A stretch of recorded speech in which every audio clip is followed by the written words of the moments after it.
It's what you all been waiting for.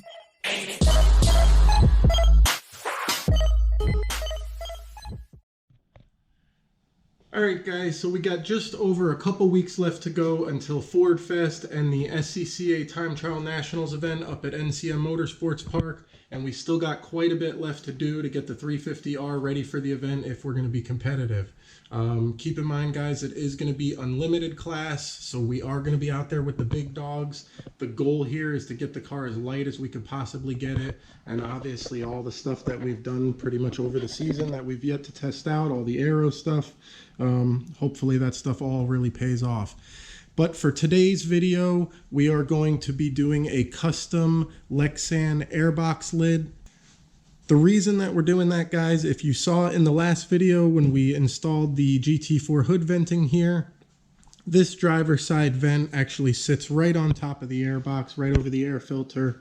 And keep in mind, guys, that these vents are designed to extract air out of the engine bay, not drive air in. And the air filter and engine is obviously trying to draw air into it. So that would just be working, they would just be working against each other, and this could potentially depressurize the airbox to the point where you would lose performance. And then the other one, which is the obvious reason, again with the air filter directly under these vents, if I was to be running an open airbox, I would never be able to drive the car in the rain whatsoever. I do plan on doing some track days in the rain. It just happens from time to time, and I'm not just going to completely lose my track fees. So it happens from time to time. Of course, we turn it down to like 4 or 5 tenths when it does rain, but still the car needs to be capable of driving in the elements. So that's what we're going to be doing today. We're going to get right into the install. I've already actually got the airbox lid off, and yeah, let's get right into it. All right, guys, so basically to get this rubber seal off of here, all you really need to do is take a razor blade and just cut off all these little rubber, kind of like rubber rivets. Say that 3 times fast. So yeah, just go around and cut all these guys off of here, and then it should come right off.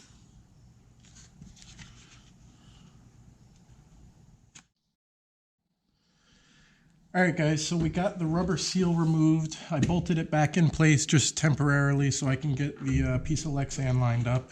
I've already cut myself a piece of Lexan, just bigger than what I need. And the first thing I want to do is get this edge here. So I'm going to take my phone just to use as a light here. And now you can pretty much see, hopefully that shows up on camera good, but you could perfectly pretty much see the edge here of the radiator support.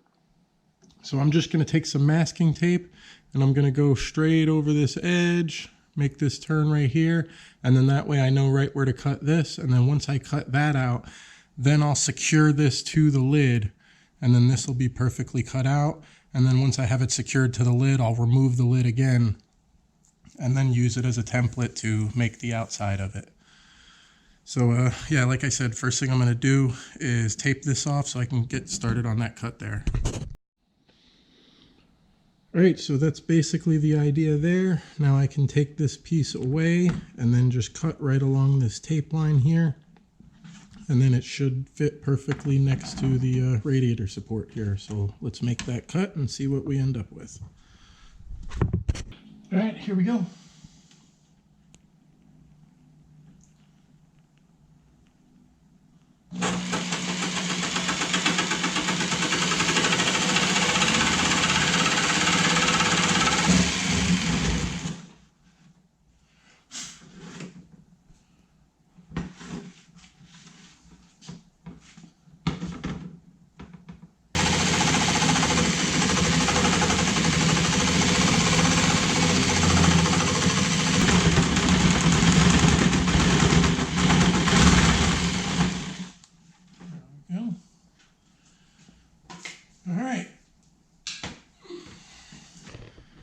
All right, so there we go. First cut is done. I'm pretty happy with that. Can live with that, it's fine. Like I said, the objective here isn't to make this thing 100% airtight. It's just keep the elements out and keep it from, you know, depressurizing this airbox. So now what we can do is if there's any areas that are causing me to not get it, you know, down to the lid here, I might have to trim maybe like a smidge down here or something. But the idea here is to secure it down to the lid now, where it's not going to move at all. Then I can remove the lid and then trace out the entire outline of the lid, and then that'll pretty much be the final cut. All right, so I've verified that the entire thing sits flush all the way around the lid. And again, using the old phone light method, I have located one of the holes right there. So happy with the way this is lined up. Make sure it stays in place. I'm going to drill directly through this one. That way I can bolt this thing down to the lid. And I'll probably try to find one, you know, on an opposite side somewhere. And then once I have at least 2 bolts in here securing it, I know it's not going to move in any direction. Then I can take the lid back off and make the outer cut.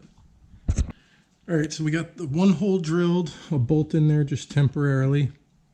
And now I've located an opposing bolt here, an opposing hole, I should say. So now I'm just gonna do my best to make sure it doesn't move any. And I can get this second one drilled.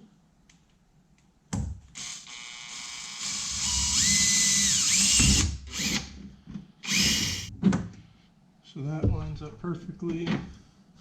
Okay, so now that we have bolts in 2 different holes, opposing holes here, I can remove this here. Then I can take this lid off of the car and then bolt this back to the lid and then flip it upside down, trace this outline here, make my cut, and I'm pretty much done. All right, so we're ready to cut it. I got this bolted down here, nice and tight. And then I did pretty much the same thing. I just put the light of my phone behind here and just use the shadow to make the outline here with tape. So now I'm just gonna unbolt this thing and then make this cut all the way around the edge of the tape, and we should be good to go. Brown out, brown out, brown out, brown out, brown out, brown out, brown out, brown out. Will I get demonetized for that? These days, you never know.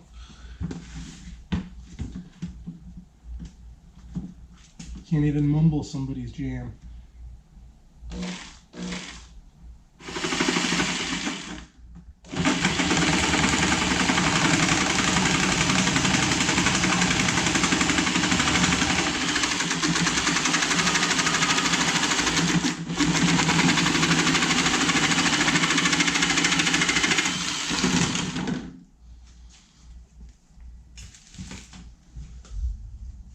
Alrighty.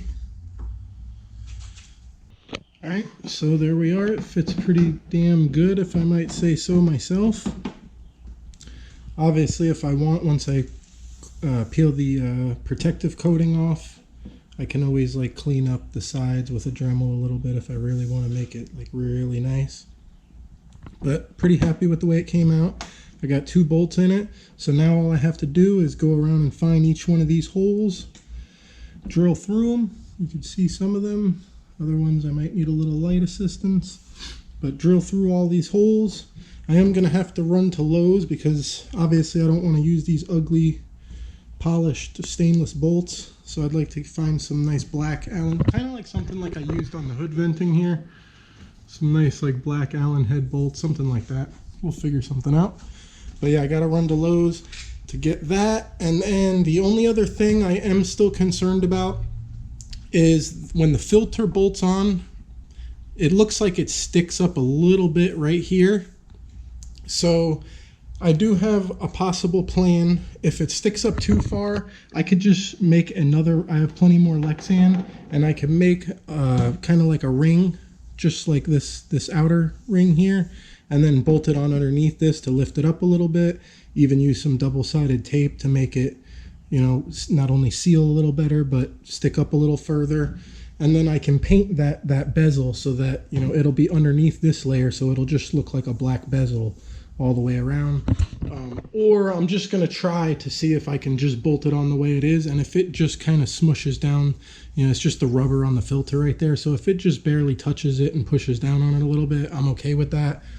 If it's too much, then I'll figure out what to do from that point. So let me get going on drilling all these holes out, and then I got to run to Lowe's, grab some hardware, and then we can peel this thing off, see what it really looks like. Alright, so I got all the holes drilled out. So now I just got to go to Lowe's and get some hardware. 1, 2, 3, 4, 5, 6, 7, 8, 9, 10, 11, 12, 13, 14. So I need 14 nuts, 28 washers, and then 14 bolts. So yeah, so gonna run to Lowe's real quick, grab that hardware, and then I'll be right back. Alright guys, so we're back. I ended up getting, just like I said, these little black Allen head bolts here. So these guys go right in there, so that should be a pretty clean look.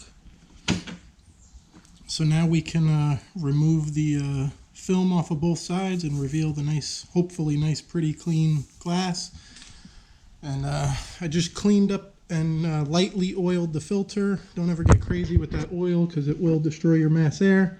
But I very lightly oiled it, cleaned it, so we got a nice fresh filter now. So now, like I said, we could peel off those protective layers, put that lid back on, and start putting it together.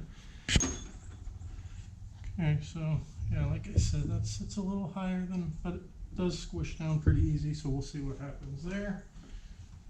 But we are gonna go ahead and pull off the protective film here. So let's see what we end up with. So far that side looks pretty scratch free. That's a good thing. Now this side. Oh yeah. Would you look at that? Make sure I get my fingerprints all over it. Oh yeah, look at that. I should start mass producing these, huh? Alright. So now, that bad boy goes, yeah, this is gonna work. This is gonna work. And I can easily like sand these edges down nice and smooth.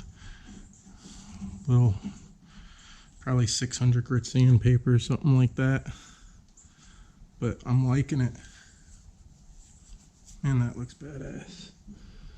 Definitely have to smooth that edge down a little bit. Actually, some of that just looks like, yeah, I think that's actually just some of the paper left on there.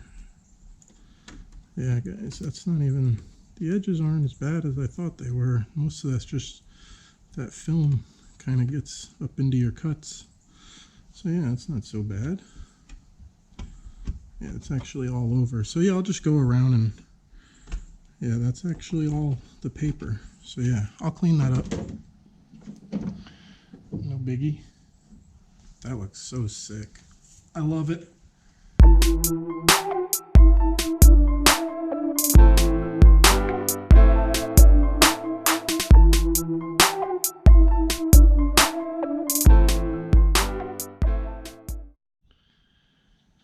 Okay, so I'll actually have to take the lid back off, which I didn't even realize, I'm not gonna lie.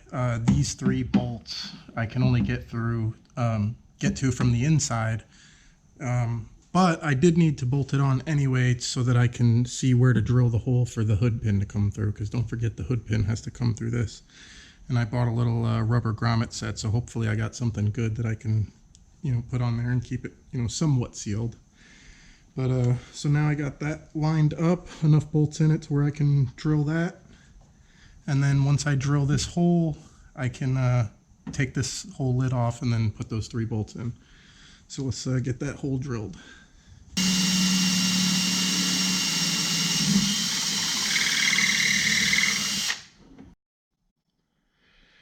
All right, so we got it all bolted up, and then we have the little grommet put in there, and the hood pin is reinstalled. So now we can go ahead and bolt it all back in place, see what it looks like.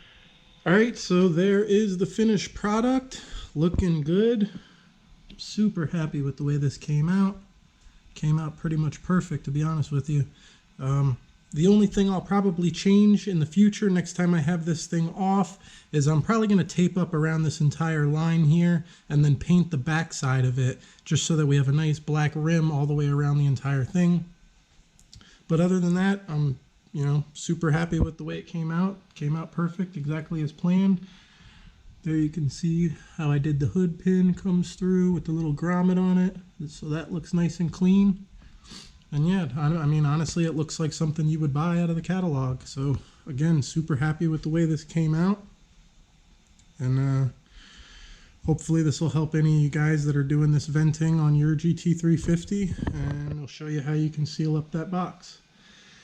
But that is going to do it for this video. We still got quite a bit left to do to get this thing ready for the time trial event in a couple weeks. So I'll probably have at least another video or two. Who knows, maybe we'll even go live and work on it together. So until next time, guys, thanks for watching. Don't forget to like and subscribe. I'll see you next time.